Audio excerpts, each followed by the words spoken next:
यामध्ये सर शासनाने ज्या काही महसुलात सूट, पीक कर्जाचे पुनर्गठन, वीज बिलात 33.5% टंचाई जाहीर झालेल्या गावामध्ये शेतकऱ्यांच्या शेतीपंपाची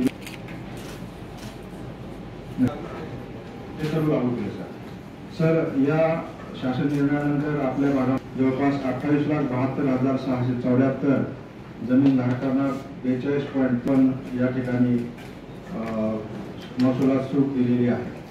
सर कर्जात पुनर्गठन व शेतकऱ्यांना नव्याने कर्ज पुरवठा करण्याच्या अनुषंगाने संबंधित विभाग मार्फत आपल्याकडे सादरीकरण केले जाईल. शेतीशी निगडीत सर कर्जाच्या वसुलीत स्थगिती देण्याच्या अनुषंगाने एवढ्या जमीन धारकांना एकूण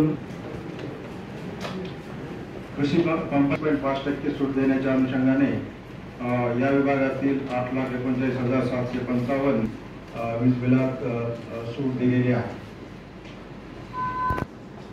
माफी देण्याच्या अनुषंगाने जवळपास सर 9 कोटी एवढी आपण परीक्षा शुल्कात माफी आणि इतर 2,86,460 या 3,86,28,189 एवढे मजूर क्षमता अधिकाऱ्यांना सूचना देण्यात आलेल्या आहेत आणि या देण्यात येत आहे.